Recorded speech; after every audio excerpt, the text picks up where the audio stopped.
Y como bien lo decían, lo hacemos con una cobertura en equipo, ya que hoy regresan a clase los alumnos de la Escuela Stoneman Douglas de la Florida y precisamente a las afueras de ese plantel escolar se encuentra en vivo Julio Vaqueiro. Buen día, Julio. Adelante, te escuchamos.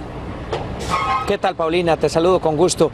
Poco a poco las cosas regresan a la normalidad a esta secundaria Stoneman Douglas en Parkland. Son 3,000 estudiantes que estarán regresando hoy a la escuela en un horario especial, ya lo escuchábamos. Comienzan las clases, las puertas se abren a las 7:30 de la mañana y a las 11:40 ya podrán salir. Es un horario especial que se mantiene hasta el viernes 2 de marzo, en lo que logran los estudiantes reacomodarse a esta nueva realidad después de la masacre.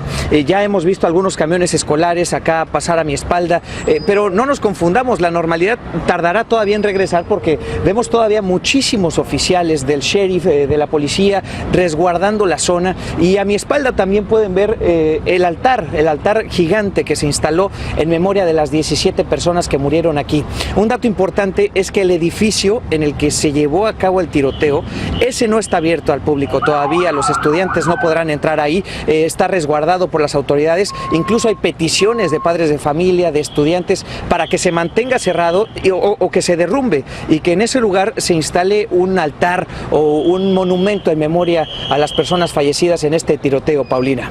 Julio, sabemos que la jornada de hoy será corta, saldrán alrededor de las 11:30 de la mañana, pero ¿sabemos qué actividades tendrán los jóvenes hoy en la escuela? ¿Si recibirán algún tipo de asesoría psicológica? Bueno, esa es la idea. Habrá asesoría psicológica voluntaria para aquellos que quieran y que crean que es necesario conversar con los especialistas. Estas reuniones de convivencia en grupo para encontrar la fuerza, la valentía necesarias para poder continuar aquí con sus estudios. Y también habrá asesoría para aquellos que todavía no creen que pueden entrar a sus salones. Gracias, Julio Vaqueiro. Estaremos atentos y nos volveremos a enlazar contigo más adelante. Pero en otro punto de esta escuela secundaria de Broward se encuentra Rogelio Moratagle con el sentir de los sobrevivientes de la tragedia y de sus familiares. Adelante, Rogelio. Buen día, te escuchamos.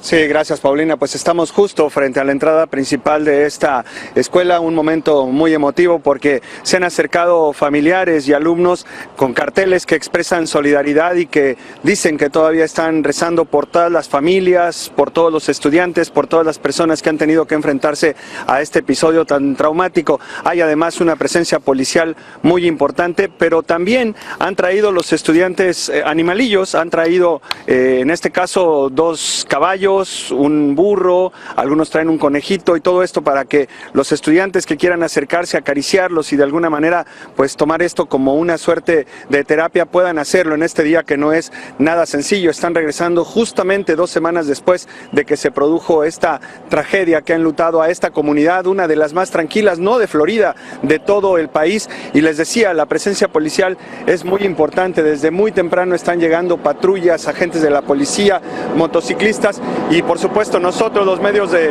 comunicación, tenemos restringido el paso hacia la acera en donde se encuentra la escuela.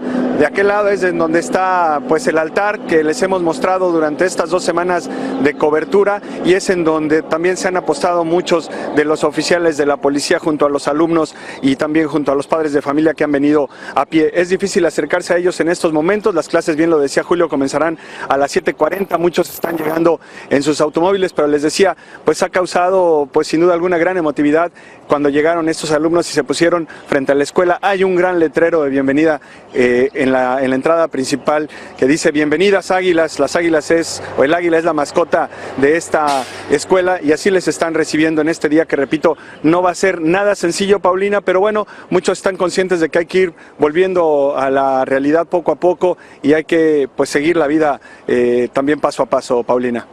Así es, Rogelio, pues estaremos muy pendientes de este regreso a clases de los alumnos de la escuela del condado de Broward. Gracias por el reporte.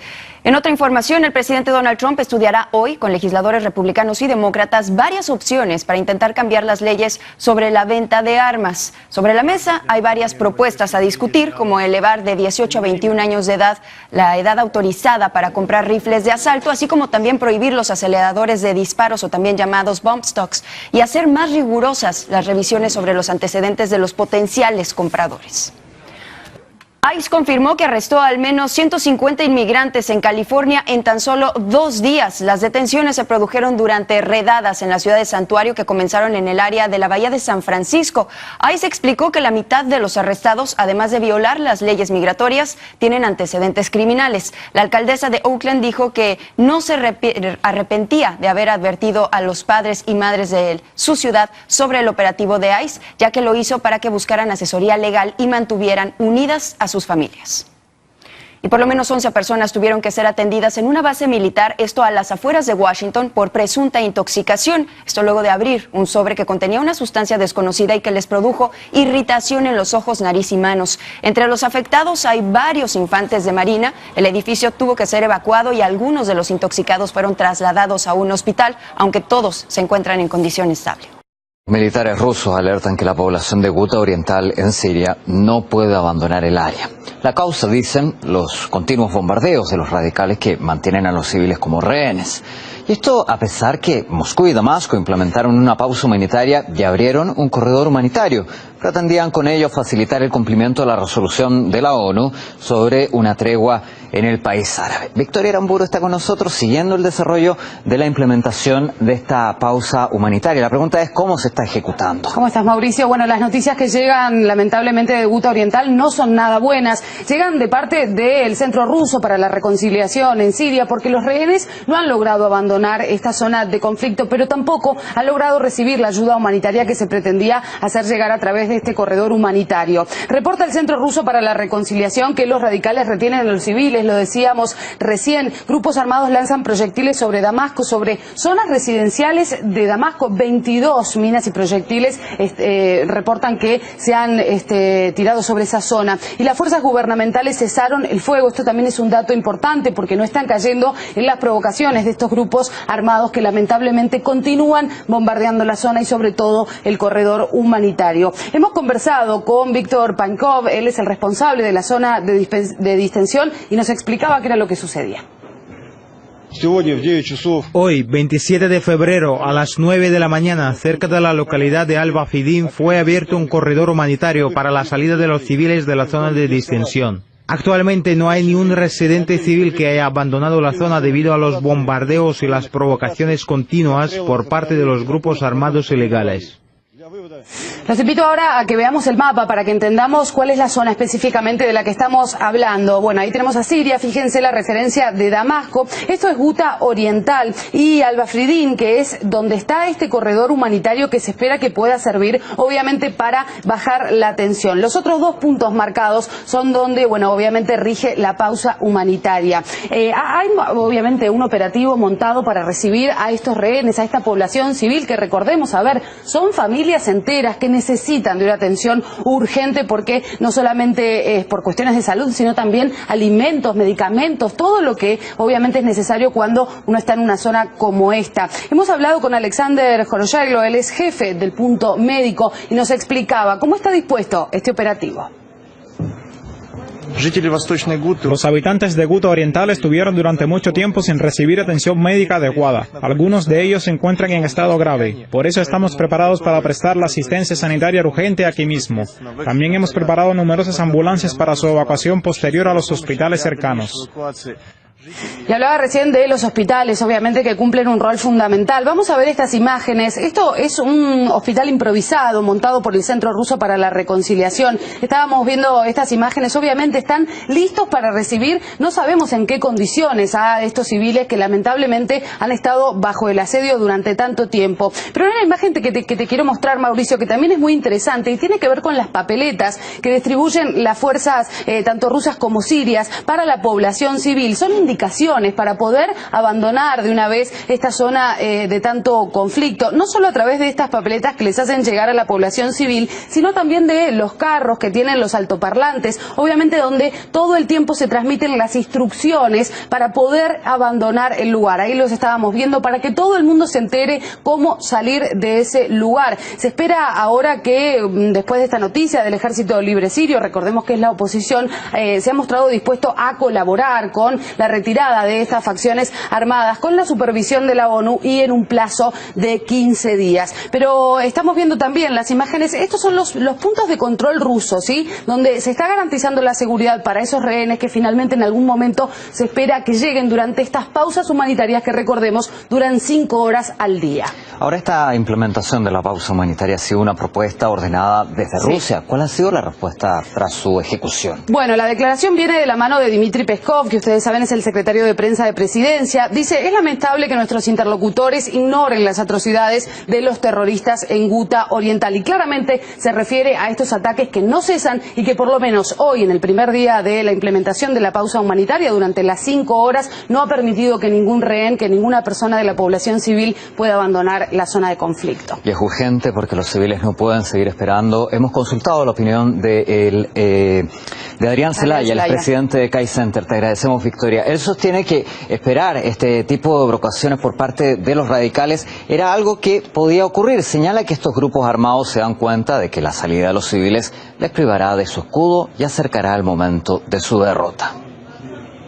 Al-Nusra y Estado Islámico y las distintas facciones que estaban directamente alineadas con los países occidentales que han realizado una labor trágicamente opresiva contra la población civil y que no han mirado en provocar daños civiles en la medida en que eso servía para asentar su poder o para mejorar su posición estratégica o militar.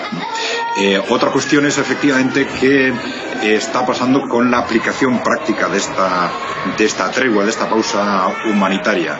Y como también es de esperar, conociendo la trayectoria de estos grupos terroristas prooccidentales, sabiendo que la salida de la población civil de Guta les iba a privar de un escudo humano que para ellos es fundamental, se están oponiendo con todas sus fuerzas a que esta salida se produzca y no están dudando en bombardear este corredor humanitario a efectos precisamente de evitar perder lo que para ellos es una baja militar por trágica o por dramática que sea desde un punto de vista humanitario, ¿no?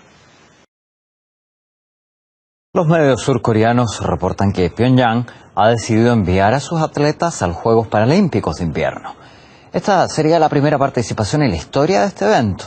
Los representantes de ambas naciones se han reunido esta jornada para gestionar los detalles. La reunión llega después de que la presencia de Corea del Norte en los recientes Juegos Olímpicos, algo que para muchos expertos supuso un claro acercamiento entre ambas naciones. Pyongyang incluso mostró su disposición a mantener un diálogo directo con Washington y poner fin así a la crisis abierta en la región. Sin embargo, desde la administración estadounidense continúan vinculando cualquier posible conversación con el desarme nuclear norcoreano. Y no abandonamos este asunto porque en el contexto de la retórica belicista de Estados Unidos, Corea del Sur ha pedido al país norteamericano que tenga una postura más flexible ante las conversaciones con Corea del Norte. Vamos a revisar este asunto junto a Julia Muriel Domenzain, puesto que todo esto se da en el marco de que Estados Unidos ha aumentado la tensión, argumentando que podría imponer más sanciones en contra de Pyongyang. ¿Cómo estás, Julia? Cuéntanos cómo se desarrolla la situación en la península. Bueno, la gran pregunta es cómo va a continuar, si con diálogo o si con más presión. Esto lo definirá principalmente Estados Unidos. Vamos a repasar algunas declaraciones al respecto porque el presidente de Corea del Sur habló en el sentido del diálogo. Él se posiciona diciendo que se tiene que conseguir el diálogo lo antes posible. Dice, es necesario que Estados Unidos reduzca las pretensiones para poder llegar a las negociaciones con Corea del Norte. Esa es su posición, pero en la práctica lo que sabemos que está sucediendo es que Donald Trump ha decidido más sanciones contra Corea del Norte, en este caso contra compañías navieras y buques particularmente. Entonces, bueno, es claro el camino que está eligiendo, por lo menos por el momento, y cuando lo anunció con su estilo tan particular, dijo que, bueno, que estas habían sido las sanciones más duras que le habían impuesto a Corea del Norte y que esperaba que como resultado diera algo positivo. Un poco extraño el planteo porque, bueno, no está eligiendo las vías más pacíficas. Respecto de la visión rusa de este mismo tema, también abogan por el diálogo. Ha hablado el viceministro de Exteriores Ryabkov y dijo que está preocupado porque Estados Unidos dio otro paso para aumentar la presión sobre Corea del Norte. Así que estas dos son las posiciones y las posibilidades. Sí, en medio de esta misma disyuntiva, diálogo o sanciones, ¿qué es lo que podría preverse a futuro? Bueno, lo que dicen algunos expertos es que el paso siguiente podría ser un ataque cibernético de estilo digital, ¿no? Que han registrado algunos expertos, publican aquí en Foreign Policy, movimientos que tienen que ver con esto, algunos preparativos que podría estar haciendo Estados Unidos para que el primer paso sea un ataque cibernético. De todos modos, no es más que una versión, es una de las hipótesis. En la práctica, lo que sí vale destacar es que, dado lo que sucedió en los Juegos Olímpicos de invierno, la realidad es que podría estar todo bastante mejor porque se vio este acercamiento entre Corea del Norte y Corea del Sur. Aquí los vemos en la ceremonia inaugural desfilando juntos. También la hermana del presidente norcoreano estuvo presente como quien encabezó la delegación y bueno, se vieron imágenes de ella en buenos tratos, ¿no? Con las autoridades, con las máximas autoridades de Corea del Sur. Así que este es el escenario y la realidad es que podría haber bastante menos tensión si Estados Unidos no continuara con esta política de sanciones. Sí, sobre este asunto contamos con la opinión del profesor de Historia Contemporánea Higinio Polo. Te damos gracias por los datos, Julia. Él sostiene que la política agresiva norteamericana solo puede llevar al aumento de tensiones, una consecuencia que se daría tras el prometedor inicio del acercamiento entre Seúl y Pyongyang.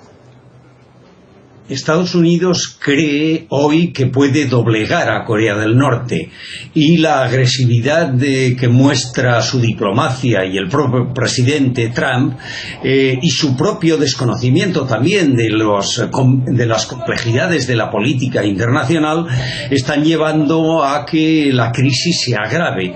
Tras el esperanzador inicio de los contactos entre Corea del Norte y Corea del Sur y las claras posiciones que han adoptado las otras grandes potencias mundiales como Rusia y China, que han condenado el lanzamiento de misiles y el programa nuclear de Corea del Norte, pero al mismo tiempo han condenado también los ejercicios militares de Estados Unidos y de Corea del Sur. Lo cierto es que este camino que prosigue Trump y la diplomacia norteamericana solo pueden llevar a agravar la crisis. Desde luego las consecuencias no pueden ser buenas. Mientras por un lado China hace llamamientos a la calma y mientras Rusia apoya esfuerzos para la estabilidad en la región, los norteamericanos han aprobado nuevas sanciones a Corea del Norte que afectan incluso a China, y el propio presidente norteamericano Trump ha amenazado con pasar a una segunda fase todavía más agresiva. Evidentemente ese camino emprendido por Estados Unidos solo puede llevar al desastre y no hay más alternativa que exigir a Estados Unidos que cambie su política exterior, porque este camino solo lleva a